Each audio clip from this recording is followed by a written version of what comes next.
എല്ലാവർക്കും ലേറ്റർ വ്യൂസിന്റെ പുതിയൊരു വീഡിയോയിലേക്ക് സ്വാഗതം. ഇപ്പോൾ നമ്മുടെ കുറേ നാളത്തെ കാത്തിരിപ്പിന് ശേഷം നമ്മുടെ ഡീമൺ സ്ലെയറിന്റെ ഇൻഫിനിറ്റി കാസിൽ മൂവി നമ്മൾ കണ്ടിരിക്കുകയാണ്. സിനിമ എങ്ങനെയുണ്ടായിരുന്നു എന്ന് എന്നോട് ചോദിച്ചാൽ കിടിലാണെന്ന് തന്നെ ഞാൻ പറയും. കാരണം എനിക്ക് ഈ സിനിമ അത്ര നല്ല രീതിയിൽ തന്നെ ഇഷ്ടപ്പെട്ടിരുന്നു. ഞാൻ ഓൾറെഡി മാങ്ക വായിച്ച ഒരാളായതുകൊണ്ട് എനിക്ക് ഈ കഥ മുഴുവനായിട്ട് അറിയാവുന്നതുകൊണ്ടും ഞാൻ വിചാരിച്ചിരുന്നു അതെൻ്റെ എക്സ്പീരിയൻസിനെ ബാധിക്കുമെന്ന്. പക്ഷേ ഓൾറെഡി കഥ അറിയുന്ന ഒരാളായിട്ട് കൂടി എനിക്ക് ഈ സിനിമ നല്ല രീതിയിൽ തന്നെ ഇഷ്ടപ്പെട്ടു. നല്ലൊരു എക്സ്പീരിയൻസ് ആണ് എനിക്ക് ഈ സിനിമ തന്നത്. ഒരു രീതിയിലും ബോറടിക്കാതെ ത്രൂ ഔട്ട് 2.5 മണിക്കൂർ എന്നെ പിടിച്ചിരുത്തിയ ഒരു സിനിമ കൂടിയാണ് demon slayer infinity castle. Demon സ്ലെയറിന്റെ മാങ്ക വായിച്ചവരോ അല്ലെങ്കിൽ ഈ സീരീസ് കണ്ട് തീർത്തവരോ ഈ സിനിമ കാണാൻ പോകാതെ എൻ്റെ റിവ്യൂ കാണുന്നുണ്ടെങ്കിൽ എനിക്ക് പറയാനുള്ളത് ഒന്നേ ഉള്ളൂ: നിങ്ങൾ ഈ റിവ്യൂ അങ്ങ് മാറ്റി വെച്ചിട്ട് ആദ്യം പോയിട്ട് തിയേറ്ററിൽ പോയിരുന്നിട്ട് ആ സിനിമ ഒന്ന് എക്സ്പീരിയൻസ് ചെയ്യുക.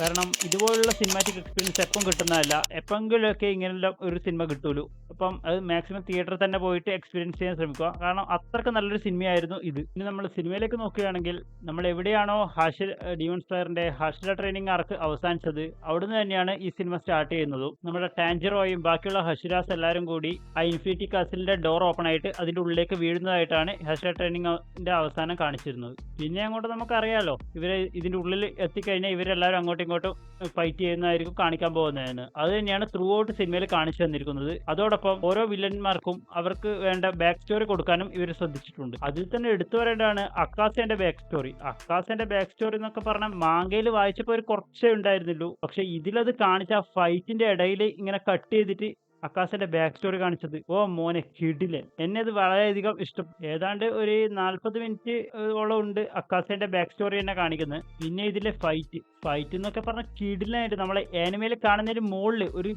പടത്തിനെ എത്രമാത്രം എലിവേറ്റ് ചെയ്യാൻ പറ്റുമോ അത്രമാത്രം എലിവേറ്റ് ചെയ്ത് വെച്ചത് ഇതിന്റെ ഫൈറ്റ് സീക്വൻസും ആ ഫൈറ്റ് സീക്വൻസിന്റെ ഇടയ്ക്ക് വരുന്ന ബാക്ക്ഗ്രൗണ്ട് മ്യൂസിക്കും കൊണ്ട് തന്നെയാണ്. നമുക്ക് ഒരു രീതിയിലും ബോറടിക്കാതെ നമ്മളെ എത്രമാത്രം എൻഗേജ് ചെയ്യിപ്പിക്കാൻ പറ്റുമോ അത്രത്തോളം എൻഗേജ് ചെയ്യിപ്പിച്ച് ഒരു സെക്കൻഡ് പോലും ബോറടിപ്പിക്കാതെയാണ് സിനിമ 2.5 മണിക്കൂർ പോകുന്നത്. പിന്നെ എടുത്തു പറയേണ്ടതാണ് ഇതിന്റെ ആനിമേഷൻ.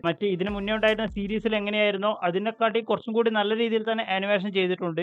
ആനിമേഷന്റെ ഇടയിൽ പിന്നെ കുറച്ച് CGI ഒക്കെ ഉപയോഗിച്ചിട്ടുണ്ട്. അതൊക്കെ ബോറടിപ്പിക്കാതെ നല്ല രീതിയിൽ ബ്ലെൻഡ് ചെയ്ത് ചെയ്യാനും ഇവർക്ക് സാധിച്ചിട്ടുണ്ട്.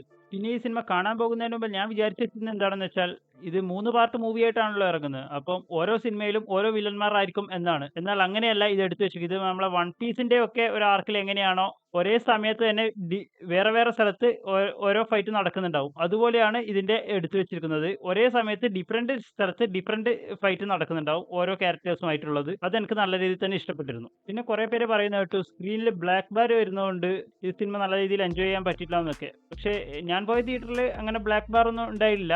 സൈഡിൽ ചെറുങ്ങനെ ഉണ്ടായിരുന്നു, 2 സൈഡിലുമായിട്ട്. അല്ലാണ്ട് മുകളിലും താഴിലൊന്നും ബ്ലാക്ക് ബാർ ഞാൻ കണ്ടില്ല. പിന്നെ ഒന്നാണ്, ഈ സിനിമയ്ക്ക് ഇന്റർവെൽ ഇല്ല. 2.5 മണിക്കൂർ തുടങ്ങിക്കഴിഞ്ഞാൽ 2.5 മണിക്കൂർ ത്രൂ ഔട്ട് പടം പോവുകയാണ്. ഇതിനിടയ്ക്ക് സ്റ്റോപ്പ് എവിടെയും നിർത്താനായിട്ട് ഇവർക്ക് സ്ഥലവും ഇല്ല, അങ്ങനെ ഒരു കട്ട് വന്നിട്ടുമില്ല. ഇനി ഞാൻ പോയ തിയേറ്ററിന്റെ ആണെന്ന് എനിക്കറിയില്ല. വേറെ ഏതെങ്കിലും തിയേറ്ററിൽ അങ്ങനെ ഇന്റർവെൽ ഒക്കെ തന്നിട്ടുണ്ടെങ്കിൽ നിങ്ങളൊന്ന് കമന്റ് ചെയ്യുക. ഞാൻ പോയ തിയേറ്ററിൽ എന്തായാലും ഇന്റർവെൽ ഒന്നും ഉണ്ടായിട്ടില്ല. ഇത് തുടങ്ങി 2.5 മണിക്കൂർ കഴിഞ്ഞിട്ട് നിർത്തി, അത്രേ ഉള്ളൂ. അപ്പൊ ഇത്രയേ ഉള്ളൂ എനിക്ക് ഡീമൺ സ്ലെയറിനെ കുറിച്ച് പറയാൻ വേണ്ടി. എന്തായാലും എനിക്ക് നല്ല രീതിയിൽ തന്നെ ഇഷ്ടപ്പെട്ട ഒരു സിനിമയായിരുന്നു. നിങ്ങളൊരു ആനിമെ ഫാൻ ആണെങ്കിൽ, അല്ലെങ്കിൽ ഡീമൺ സ്ലെയർ നിങ്ങൾ കണ്ടവരാണെങ്കിൽ സീരീസ് ഒക്കെ, നിങ്ങൾ തീർച്ചയായിട്ടും ഇത് തിയേറ്ററിൽ പോയി തന്നെ എക്സ്പീരിയൻസ് ചെയ്യേണ്ട ഒരു സിനിമയാണ്. ഒരിക്കലും ഇത് തിയേറ്ററിൽ നിന്ന് മിസ്സാക്കിയിട്ട് OTTയിൽ വന്നിട്ട് കാണാം എന്ന് വിചാരിക്കാൻ പാടില്ല. തിയേറ്ററിൽ തന്നെ പോയിട്ട് കാണാം. തിയേറ്ററിൽ നിന്ന് കാണുമ്പോൾ അത്ര ഇതൊന്നും നിങ്ങൾക്ക് OTTയിൽ വന്നതിനെ കിട്ടൂല. അപ്പൊ ഇത്രയേ ഉള്ളൂ ഇന്നത്തെ വീഡിയോ. നിങ്ങൾ ഈ സിനിമ കണ്ടവരാണെങ്കിൽ നിങ്ങൾക്ക് ഈ സിനിമ ഇഷ്ടപ്പെട്ടോ എന്നുള്ള കാര്യം ഒന്ന് താഴെ കമന്റ് ചെയ്യുക. പിന്നെ നമ്മുടെ വീഡിയോ ഇഷ്ടപ്പെട്ടിട്ടുണ്ടെങ്കിൽ നമ്മുടെ വീഡിയോ ഒന്ന് ലൈക്ക് ചെയ്യാനും ചാനൽ ഒന്ന് സബ്സ്ക്രൈബ് ചെയ്യുന്ന കാര്യവും ശ്രദ്ധിക്കുക. അപ്പോൾ അടുത്തൊരു മൂവി ഓർ സീരീസിന്റെ റിവ്യൂ ആയിട്ട് നമുക്ക് വീണ്ടും കാണാം.